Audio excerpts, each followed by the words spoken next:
On today's More Than a Test, we have Dr. Kyla Johnson-Trammell. Dr. Johnson-Trammell has been the superintendent at Oakland Unified School District for 7 years. And before that, she basically did every other job in the district. Teacher, assistant principal, principal, head of talent, head of leadership, network superintendent, you name it, she's done it. And now she is sticking by her district and leading it. And I will tell you right now, I have never left a conversation more energized and exhausted. She is a fierce, fiery human who has so much great energy and great advice for us all, but she is also dealing with an incredibly diverse and intense and valuable and amazing population of students, parents, and teachers that are Oakland Unified School District. We are so lucky that she was willing to spend an hour with us because she's got a lot on her plate. Welcome with me, Dr. Johnson-Trammell. Dr. Johnson-Trammell, thank you so much for being here. Thank you so much for having me.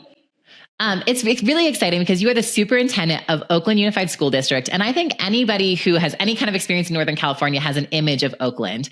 But when I was reading about your district, it is even more than I expected, just the diversity and the amount of different communities that are involved, the amount of different kinds of schools. What does Oakland mean to you? Oakland, one, is home. This is where I've been born and raised. So it definitely has a special place in my heart. I think as an educator, I love to say that our gift and the beauty of the city, which is the diversity in terms of race, ethnicity, language, socioeconomic status, perspective is our gift. And it's also one of the greatest challenges when you're trying to make a city work, right? With so much diversity in terms of perspective and need. It's interesting you bring this up because I was shocked. If you had asked me to guess, I would have never guessed that 60% of the children in Oakland Unified are socioeconomically disadvantaged. And I don't think most people realize just that that's the reality you're dealing with. Tell me about that. Yeah. And I mean, the wonderful thing about data is it depends on which kind of data set you're looking at. It can be up to like 77% if you're looking at free and reduced lunch, if you're thinking about the amount of unhoused students we have, foster youth students we have, and similar to some of the challenges that you see playing out in New York, which is some of the surge in newcomers, we've really been a home, right, in a place where many newcomers have come for close to a decade. So again, when you think about the diversity and the range, right, of need from our families that are privileged, right, and choose to be in a place because they value diversity. And they see that as a prerequisite to their children being able to engage and be productive citizens in a world that is global at this point. And, our families who have many economic challenges, but students that are just as brilliant. So it really is an ambidextrous kind of leadership challenge to really figure out how you pull it all together, right? And I feel like in many ways, it is the challenge of our country. How do we create democracy and inclusive environment for everyone? It ain't easy, but that's the challenge. It is a challenge. I didn't realize the newcomer situation or all the newcomers was also impacting Oakland. I was in New York City in May last year when they had recently taken a lot of new students.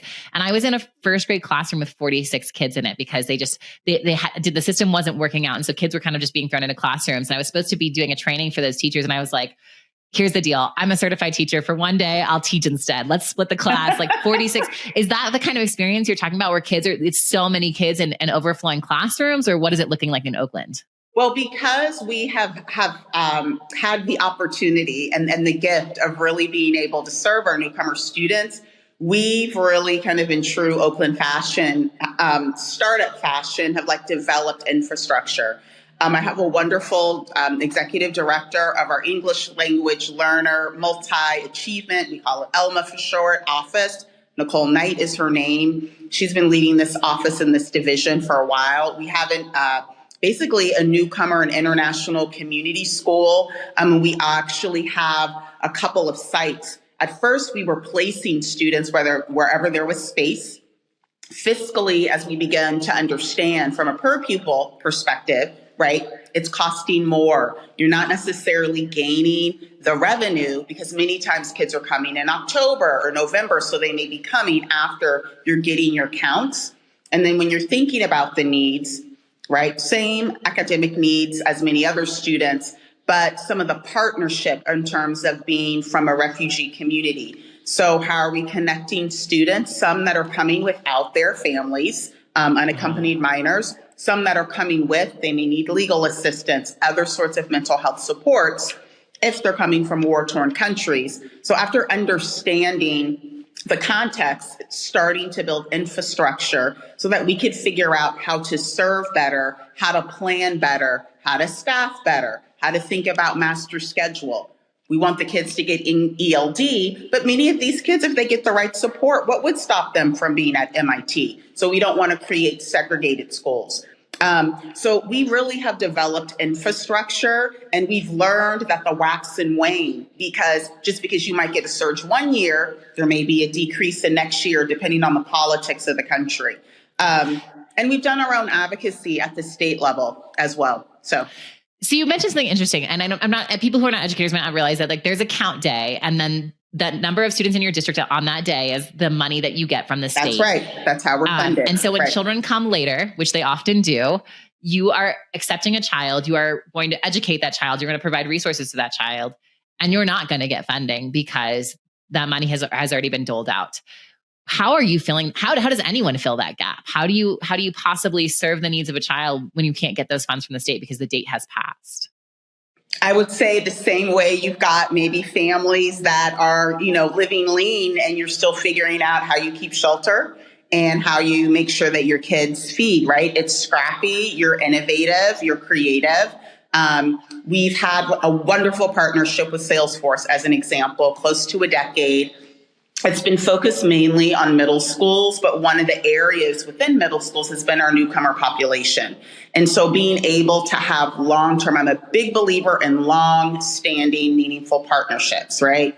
Not like one and done, but like meaningful partnerships so that you can have a vision, you can really develop the infrastructure and become more strategic in terms of the support. So having these things within middle school with Salesforce and being able to fund social workers, right? That's one way we've been able to fill the gap. Another thing, because of some of my brilliant leaders in that department, is working with our lobbyists and really sharing our story, knowing if it's happening in Oakland, it's going to happen in other areas. And we're seeing it across the nation so that people can see what are the implications in terms of policy and some of the supports, right? As we have families that need places for kids to go to school in other parts of the state and other parts of the country.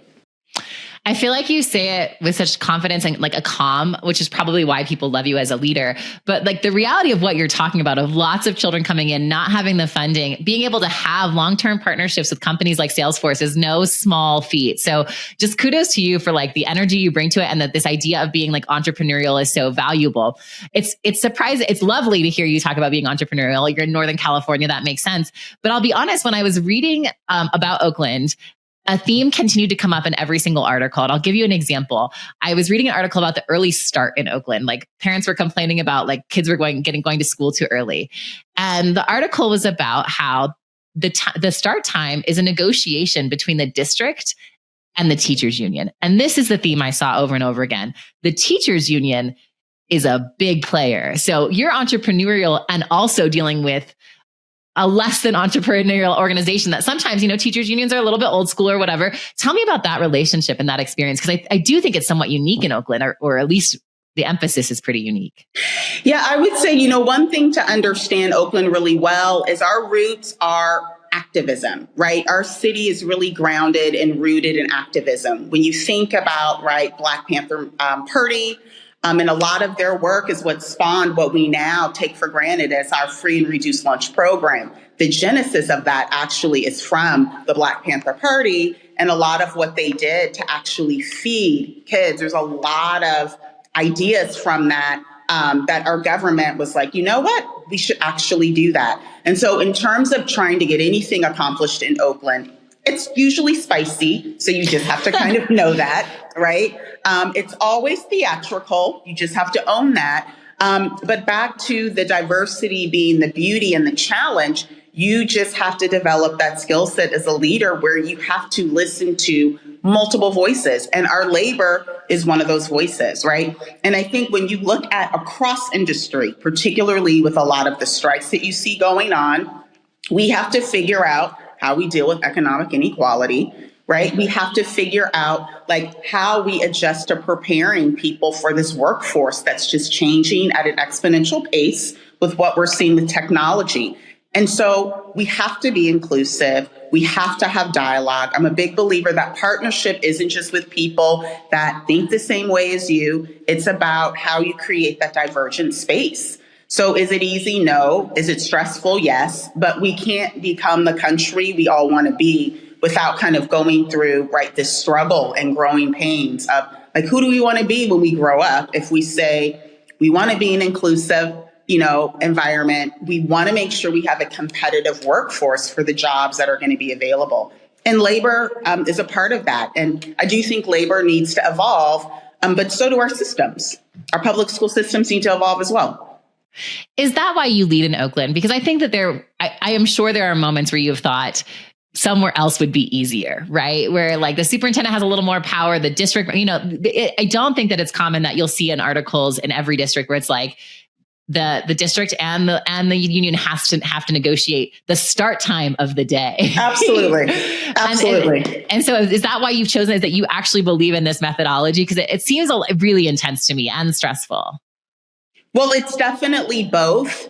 Again, I think seeing a lot of tension rising across the country. Now, we might be more at the extreme. And again, I come back to some of the origins and the flavor of the culture of our city, right? Period. Because it plays out, whether it's school board, it plays out sometimes, in terms of our city meetings as well. But I think some of the issues that played themselves out in Oakland, you do see in other parts of the country as well. They may be calmer, but the issue, the root of the tension is still there. And I think if you just kind of look at the attrition rate of superintendents, particularly post-pandemic, that's evidence, right? That it's not just this outlier, right? In a district like Oakland, you're starting to see some of these same themes, like parents' concern around what is high quality education. Does my kid go from high school to a 4-year college? Should they get a CTE certificate? Like, what does it mean for my kid to be prepared? What does it mean for a school to take on mental health, but not too much? How do we deal with staffing shortages? Like, this isn't just an issue in a typical urban district, right? Large urban district. You're seeing it cut across many different types of schools now, right? Yeah. And I'm glad you brought this up. You and I actually met at the WLE conference, the Women Leading Ed conference. Yeah. And we talked about these stats. We talked about the superintendents are just leaving at an extreme rate. And I was brought back to that moment when I was watching a video of you from last April. You were talking about a strike that was possibly going to be coming to Oakland. And you were talking about, the way you support teachers, but also didn't think that the strike was the right time. And I could feel the weight of what was happening in your district in that video. Like, it's a 2-minute video, but you could feel just like it was a lot. Is your job more stressful than you thought it would be before you had it? And what do you think causes you the most stress? Absolutely. I don't think one of the reasons for Women Leading Ed that we really focus so much on like sponsorship, right? And really having supports once you're in the job is there's only so much you can learn in a book. There's only so much you can learn before you actually are living the experience to prepare you. And it's extremely stressful, because at the end of the day, you're responsible for the most precious thing of people, which are their children, right? So you should expect people to be irrational and emotional because it's their baby. We all know we've got financial constraints. And it takes a lot of resources, both money and talent, right, to really address a lot of the inequity that we see. And then you throw in whatever is happening within your city and within your nation. Those things always land within schools. And we're just at a very complex, uncertain time. Pandemic, global issues, those things find their way, right, into classrooms, into schools. So, trying to mediate, trying to know which things are within your control, which things do you have to manage, but you may not have necessarily control over. That's what causes the stress. And the political demand of there is an expectation that you're making some sort of progress every year, right, to some issues that honestly may take 5, 10, 15 years to actually come up with solution. That's the essence of the stress. I think also there's a lot more we need to do, hence some of my passion for women leading ed and just support for superintendents. The role has changed. It's always been a political role. It may not officially be a political role. You're not an elected official, but there's always been this assumption that you need to deal with politics. I think that has just grown significantly post-pandemic.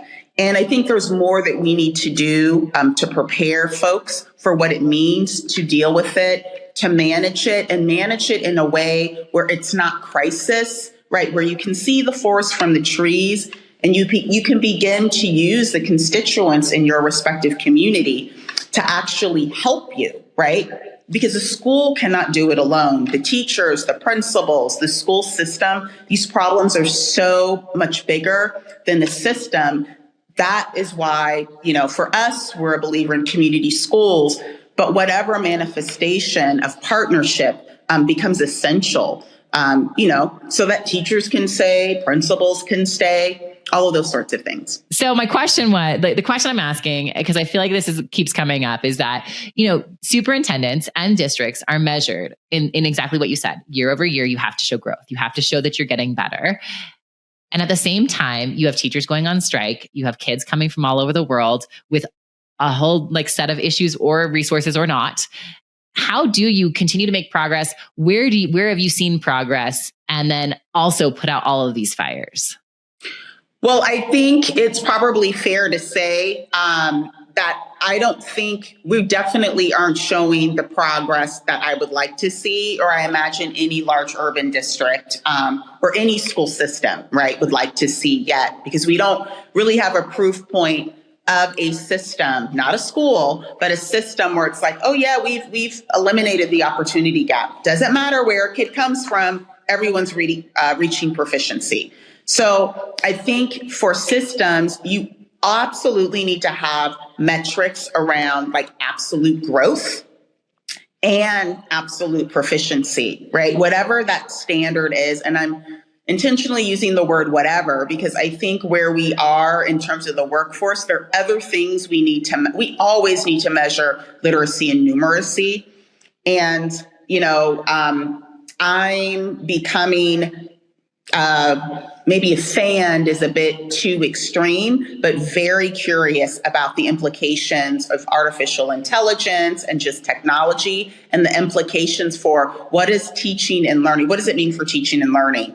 And from what I see, it actually makes literacy and numeracy even more important. But there are other skills that have kind of risen to the top that we aren't yet good at explicitly teaching, whether you're talking about creativity, you're talking about collaboration, you're talking about the importance of data analysis. And so I do think there's a movement of we're not necessarily getting all we need from a standardized test to say, yes, this child is going to be successful. Because you can have a 5.0, you can take a bunch of AP courses, and it is very likely that you may be unemployed unless you come from a family of means that can support you. Nevertheless, if you struggle with literacy, you struggle with basic numeracy, that more is still going to be an issue in terms of you being successful. So I think keeping our eye on that. It's important for us to keep our eye on making sure, however you define it in your system, that kids are progressing, right, in terms of being able to graduate on track for college, whether they go straight to a 4-year university, whether they work and go to school or decide to do more of a CTE. Every kid needs to be on track to graduate. And we have seen progress in terms of our graduation rate. We have seen progress in terms of our African-American students that have increased their graduation rate. But we've seen slippage in terms of our chronic absences, as an example. All districts, particularly, I follow California the most because that's my state. We've seen doubling. And the reality is when we have labor action, that impacts your attendance rate because no one is going to school. And so if you track in a system, the number of times that there's tension and you have, work that stops, that is absolutely going to impact, your data. And besides just the data, that obviously is going to impact access to student learning. So absolutely, when we're dealing with many of these things, right, when you're dealing with, okay, how do you not only provide the services to students who may be coming from different places and spaces, but building the capacity for your educators to know, how are we making sure they're equipped with the skills and the support that they need, right, to be able to educate kids who have a range of needs. But all of that to say, yes, there are a lot of challenges, but you still have to be able to show progress.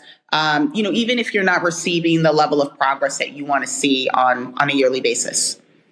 Okay, you hit on so many things that I want to ask about. So I'm going to try to keep to 3 questions. So my first one is, you said that Oakland isn't making the progress that you wish they would. When would you say Oakland is successful? Well, one of our longstanding challenges has been our financial struggles. Right. And I'm a big believer that solvency and student achievement are tied. When you're struggling to be sustainable, it creates a situation where your district is in a state of crisis, similar to a household, right?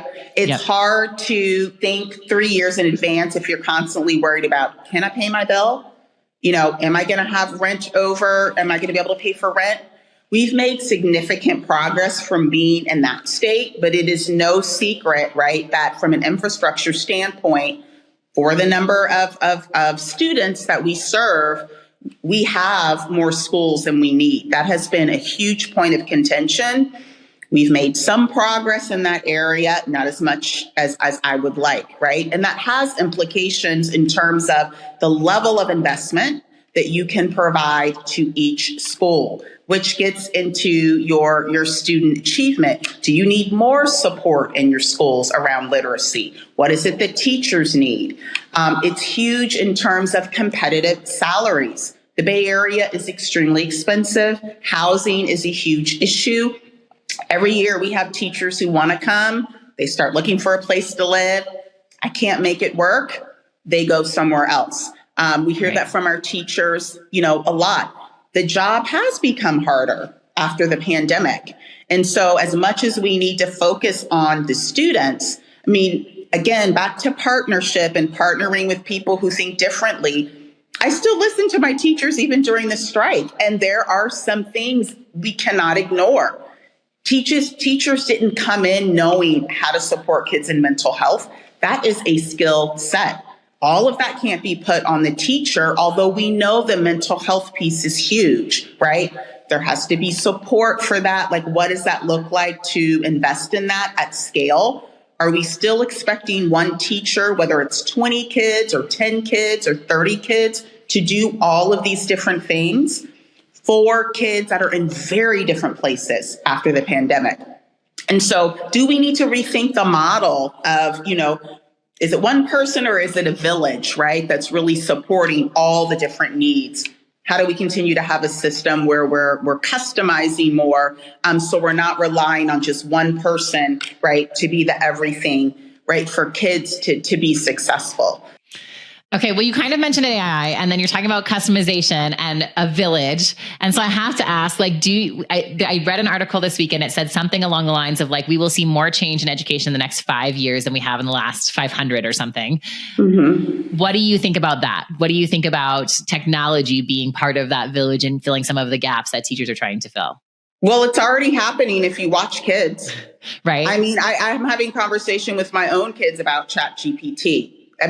Kids are always ahead of us, right? Because this is all nascent to them. It's the adults we're trying to catch up. Because many of the kids, they grew up with an iPad, with the phone. So a lot of our fear and anxiety, and we should. There's a lot of ethics that need to be worked out. But I do think there are a lot of conversations around, what could technology do that could free the human? We will always need teachers. Right? But can they focus more on the facilitation and some of these other skills? really thinking about how do you teach creativity? How do you explicitly teach kids to collaborate, solve problems? Like all these skills that we know a child is not going to be able to get a job, a competitive job, a job that pays well if they don't have those skills. That's where we need humans to be able to spend time. What does that look like in terms of curriculum? How do we assess that? Are kids making enough progress? Are some of the like foundational skills, like the teaching of phonics, the teaching of phonemic awareness, right? Can we use more technology to teach that? And can that be more hybrid? I think those are the questions that we have to think about, because there's definitely a lot of promise, but I also know there's a lot of fear because everybody thinks every job's going to be automated, and every job can't be automated. Yeah. Well, and I think, with teachers, I think it's fear. And then I also think it's this concept. I was just talking to somebody about the Larry Cuban quote about how often new initiatives are hurled at teachers. The word he used was hurled. And I think that some of it is even just that fear of like, I'm going to swing. You keep talking about phonemic awareness and phonics and science of reading, and getting teachers to realize this is not just a pendulum swing. This is what we actually need to do. And yes, we didn't do it right before. It's hard, right? It's hard to be the teacher in the room, always getting something new put on you. So I think that's really true as well. All right. The other question, when I listen to our conversation, you and I have covered we've been together for like 20 minutes, and we've covered everything from like teachers union start time budget, newcomers. I mean, you name it, it's on this list. How on earth do you prioritize what gets your attention? I think at the end of the day, it's your strategic, your vision, right? Your vision, your mission, and your strategic plan. That's probably the hardest part of the job, because you're going to have to spend some part of your time dealing with crisis. I mean, that's just a part of it, right? But at some point, like I was having this conversation with my team the other day, like safety should not be a crisis. We should anticipate, when you look at the data of what's going on in our city or any urban city, unfortunately, we should anticipate, right, that things are going to take place. It doesn't mean you still won't get stressed out, but when you see there's probably going to be more issues happening, you can be proactive in your planning. Okay, how do we deal with, right, if there's a shooting around the school and we need to lock down? How do we deal with, right, the mental health that we need to have at the school if something does happen? Because you can look at the data around and say, if crime is rising, at some point that's going to show up in our school. That's different than a global pandemic. Right. That caught everybody by surprise. Exactly. Right? We were in school on Tuesday and out on Wednesday. Exactly. Whereas there are places where you can be using data. So what I hear from you is that your strategic plan is the top, is your first. Like that's where you start. That's where you want to be every day. And then your what you're using is the data around you. Every piece of information you can be gathering to anticipate what else might get in the way of that. And how do we prepare for that as well? Does that sound about right? That's right. That's right. I mean, it's that high fits like dance floor, balcony, or covey, right? Being strategic versus like dealing with the crisis. And it takes a minute. This is why I worry about the attrition rate of superintendents, because your first year, everything's a crisis. Because you don't know enough to know, you know what? That actually may be a big thing for 2 days and that's going to die down. But that I already see, I need to focus my attention. That's a skill set from experience. And so if you look at what's happening in terms of the length of time people are in systems, if people are only there a year and a half, how do we expect to move the needle on retention of educators, on student achievement? And what I think is most important right now is how we're thinking about redesigning what school is.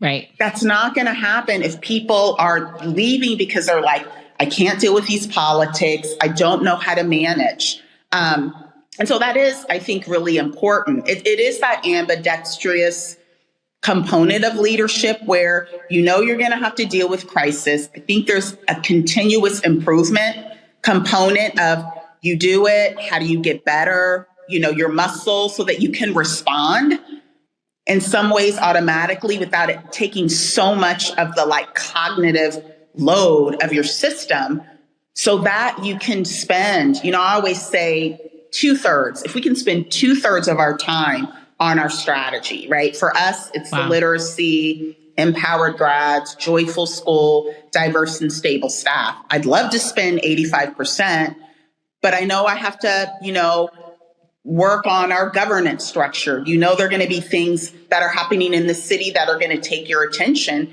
and just unfortunate situations that may happen in your school community. So that's part of it. And then it also comes with like the leadership teams you build over time and the relationships outside of your school. So you can say, you know what, we actually don't need to deal with this, right? We can work with our city, our mayor. We can lean on them to deal with this particular situation, right? We got this wonderful community-based organization or this faith-based organization. Actually, they have more of the skill to deal with this particular issue, right? But you can't do that if you haven't developed those meaningful, long-standing partnerships. Yeah. You keep bringing up the attrition of superintendents. How long have you been the superintendent at Oakland? This is my 7th year. And that's long. That the research that is long. What would you say is your number one piece of advice for being able to stay in a role like yours for 7 years? I think the first couple of years, this goes back to some of our women leading ed stuff, is like you need sponsorships. Like this job and any job, leading any organization isn't just about intelligence, right? It's about surrounding yourself with people who can help you learn the job, who can help you think through dilemmas, right? Where they can say, that's great, but if you're going to run that play, you need to think about X, Y, and Z. And sometimes those are former superintendents. I have former union leaders I call on, faith-based leaders, folks in the community. It's a range of folks who may have skill sets I don't. I don't think I would have been in this job this long if I didn't have, whether you want to call it a kitchen cabinet or your circle of advisors. I'm a big believer in scheduling and time and being really clear, like what is important to you. I'm a mom, I'm a wife. I was fortunate to have some women board member leaders who were like, you need to protect your time. Like if you pick up the phone on Sunday at 7 p.m. and it isn't an absolute emergency, you're giving off the vibe that people can reach you 24 hours a day. Set your limits. And I was like, oh, you're right. I'm going to. So, I don't feel like I've ever missed like the most important things for my kids. I remember I had one board meeting. My son had his like science project. I asked, my board president, hey, can I come to the board meeting late? I want to go see my son's science project. I was there for an hour and then I came back to the board meeting. And those are some of the things we talk about in women leading ed. I think as women in particular, we're nervous about articulating these boundaries. So then people are like, I can't do the job, or they get in the job and they're so miserable because they feel like they have to make these I have to spend all my time here and none there. You can do that for a year or two, and of course you're going to leave. And then the third thing, which I would say is the continuous improvement, is like your own health. I've recently gotten into weight training. I'm a big believer in like meditation and prayer. I feel like my grandmother drummed into me like the importance of positive thinking and just manifesting. Like that was something I grew up with. But I think that piece is extremely important because of the craziness, right? That you're dealing with. Like you really have to be able to develop that Zen sense so you can think, right? I agree. I think totally this idea of like, you have to be able to like clear to think and be able to find that time and taking care of yourself.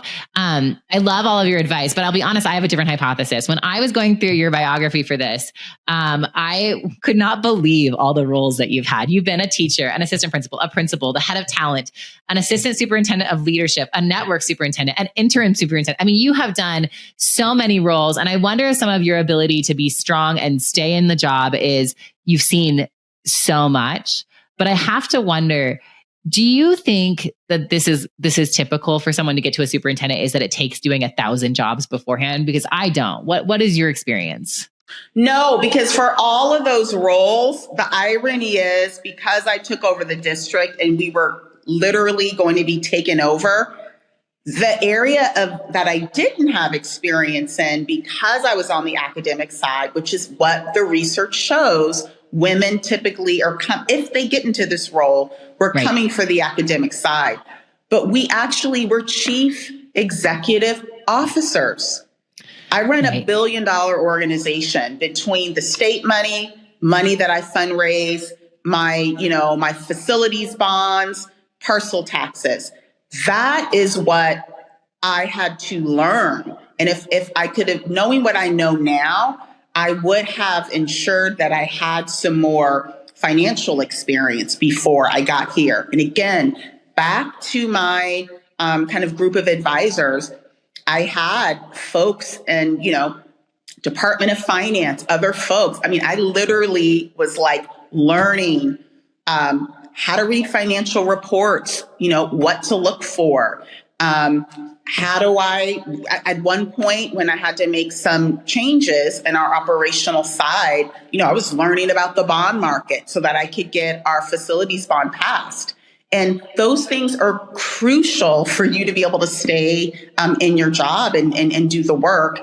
And you can see with declining enrollment, you can see with the movement of ESSER, right? This is becoming a more ubiquitous problem, right? Not just, 5 districts out of the United States. So many districts are struggling with how do I give this quality of education and remain solvent? And sometimes in education, that isn't the skill set you're necessarily getting trained on before, you land in this seat. I'm so glad you said this. I will say my first role in school leadership, I was in my 20s.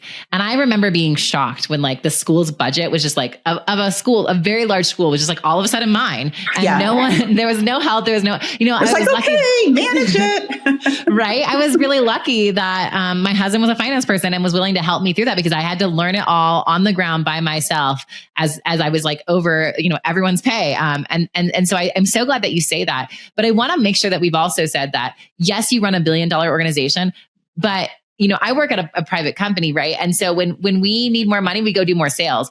Getting more kids after your count date doesn't help your budget, right? And I think that that's the other thing that makes this so hard is that it's not just about being able to do your finances. It's also about being able to be constrained in so many ways and also own your finances. But the finance part of it is one thing. You also need to understand economics. Right? You have to understand, okay, our COLA's just dropped in California, right? You have to understand, what are there's more to finances than just the budget piece. You have to be able to project. You have to be able to understand the trends of families. I know one of the reasons we have to continue to project down is I'm looking at the average cost of rent. I'm looking at the average cost of home, right? Exactly. And so as a family of 4, right? If the average cost of a 3-bedroom, 2-bath home in the Bay Area is trending around $1 million, is it really a surprise that you're having families flee, right? So you've got to be thinking you have to look at what housing is being built. Are you seeing a lot of houses or are you seeing more kind of condo complexes? So there's so many pieces that if you're running a private company, it's like common sense. You have to understand these things. And really, on the education side, you have to understand them too, more so because your resources are constrained. And you can't go out there and just say, I'm going to go purchase more students, right? Right. Exactly. Well, and I think that the other thread that doesn't get enough attention until you're in a really bad place is the emotional toll too, because in Denver, we have this issue where I live and in Boulder in that we have declining enrollment, houses are getting more expensive. All of those things are true, but nobody wants their neighborhood school shut down. Right. Absolutely. We have these buildings that are running with, a 10% of the kids they should be, because it is so hard for the community to understand that my school that maybe I went to is where I want my kids to go. And I think that's a whole, another thread that is just added to this level of work that you have. And I can't believe that you do it. And so I have to ask you 2 other questions about your role. One, you said at the very beginning, Oakland is your home.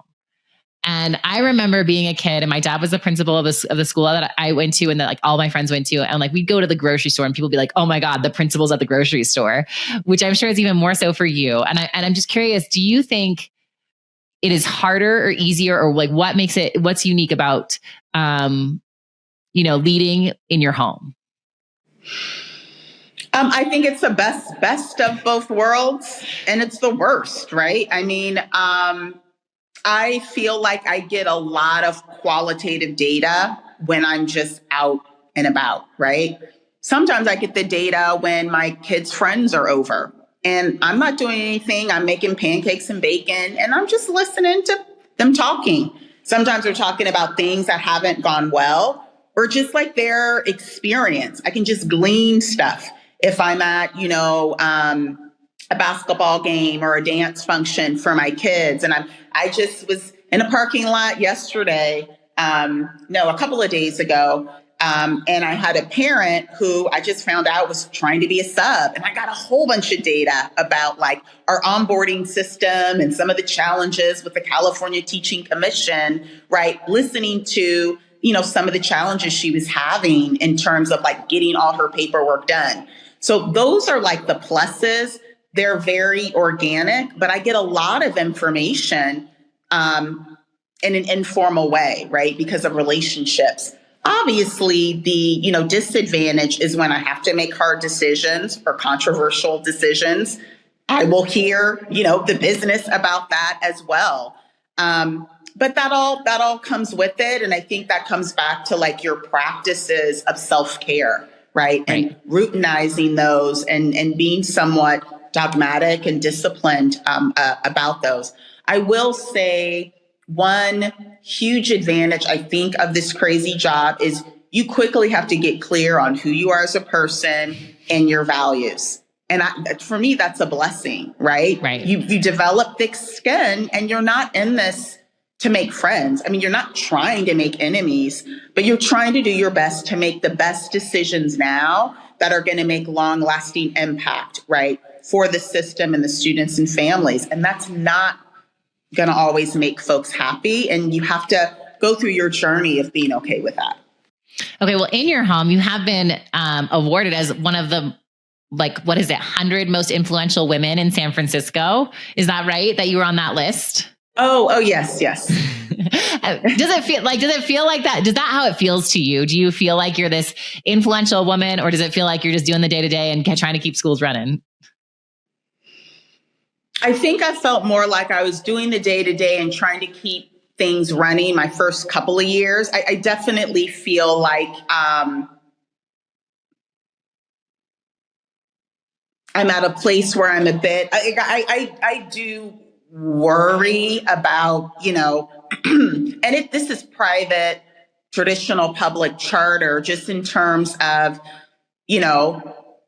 I do think there's some things that we need to get better at pretty fast at scale in terms of these other skills on top of literacy and numeracy for kids to really be prepared, right, for this world that's just changing. I feel like that's taking a lot more of my time. Like, what do we do? And I think that those kind of discussions, educators have to have discussions with folks outside of education, right. to really figure that piece out. Yeah, we've done a lot of interviews with people who are in the neuroscience field around science of reading and things. And what they talk about the most is like, how do we get schools? How do we do this in a way that is beneficial and meaningful to schools? Because so often, and every single researcher and scientist has told us this, the first thing that happens when they get into school is they're like, oh shit, is honestly what they say. The reality is so much harder than I thought. Yeah. Like I thought I was going to come and tell this teacher all these things I know about reading. And then like a kid is running out the hall. Someone doesn't have a lunch. A form didn't get signed. It was just like, it's so much more complex than they ever expected. So I think what you're hitting on is totally true, though. Even if we know what we should be doing, how do we get this to teachers? How do we help them? Okay. The last thing I really wanted to ask you about this is, I said this before, we've talked about so many things, and I think anyone listening has got to be at least a little bit shocked at the things that come into your world every day, whether it's unions or buses or whatever. And so I'm just curious, like when you think about, where you look for hope, and what really like fills you up? And what does that look like for you? What is the thing that like is bringing you hope on the hard days, keeping you going, keeping you motivated? What does that look like for you? One are students. I mean, when I'm in schools, like, just the talent and the potential of students is rejuvenating. Two, teachers. When I'm in classrooms, I'm like, dang, I mean, we've got some really talented, I think that is one of the advantages of the spiciness of Oakland is it attracts the spiciness, but it also attracts folks who are so creative and innovative in what they're doing. And so being able to see those teachers in action is extremely rejuvenating. It's like, okay, gosh, how could we scale this more? And also like a lot of our partnerships, right? It's been a joy to be able to work with like Salesforce and Kaiser, right? And Eat, Learn, Play. And some of our community-based organizations like Oakland Reach and others. And sit there and hustle and tussle and kind of figure out, okay, because they're like, you guys are crazy to work for. And I'm like, I know, but let's still work together, and then to be able to see what we're able to do. And, as the staff, it's like, we couldn't have been able to do that by ourselves, right. And outside, like we couldn't have been able to do that if we tried to do that out here and hope that all of this stuff was going to happen inside. I think those kind of experiences are like, that's what gives you hope, right? And I'm a believer, like if we want a democracy, we have to figure out how to make public schools work, even if they evolve, which they have to. Thank you so much for being here. This has been a really fun conversation. I know I'm going to be like talking about Oakland for the next like week and a half. The first question is, the podcast is called More Than a Test. And at Amira, we call it that because, we're measuring literacy every single day by children's voices. And we think they're more than a test, but every guest hears more than a test and thinks of something different. When you heard more than a test, what did you think of? I think of continuing to figure out and develop the system to educate the whole child. Oh, that's great. Tell us about a lit moment in your life. And what we mean by that is a moment of you and a book, somewhere that like is like your happy place or changed you or is just a pivotal moment in your life. Gosh, so many. I think more of a teacher that I had in high school. It was a history teacher who started that class off with the phrase, there's no certain truth to history. And we read a lot of like primary sources and secondary sources. And he really taught us to be like critical readers. And that was such a great lesson that I took with me in terms of just being like diligent about, the perspective and bias in every text. So that's really what I felt like that was such a gift to have that skill in high school. Do you remember the teacher's name? Yes. Okay. Well, wherever you are, history teacher, thank you. I think that's lovely. And I love that quote. I'm going to save that. A piece of technology you love.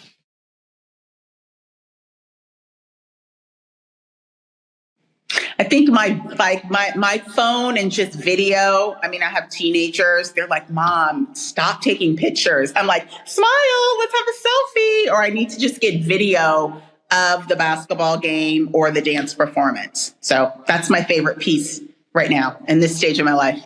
I will say after watching the videos of you talking to your districts in various circumstances, I think it is really powerful to see you as opposed to like have it written. There's something really valuable of having storytelling like that. And I will also say as a mother of 3-year-olds, I'm constantly like trying to catch the funny things. Like my daughter says whittle right now. And I'm like, I know eventually she'll say it right, but it's so cute. So I think it's a great answer. The best advice you've ever been given?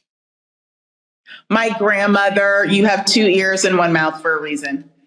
Gay Hoagland from Stanford taught me that one and I use it all the time. Thank you so much to your grandmother and Gay Hoagland. I gotta shout out her. All right. And one book you think everyone should read?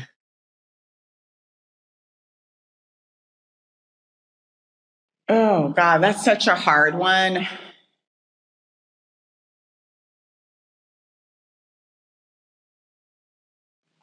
Well, I mean, right now I'm just trying to read more fiction.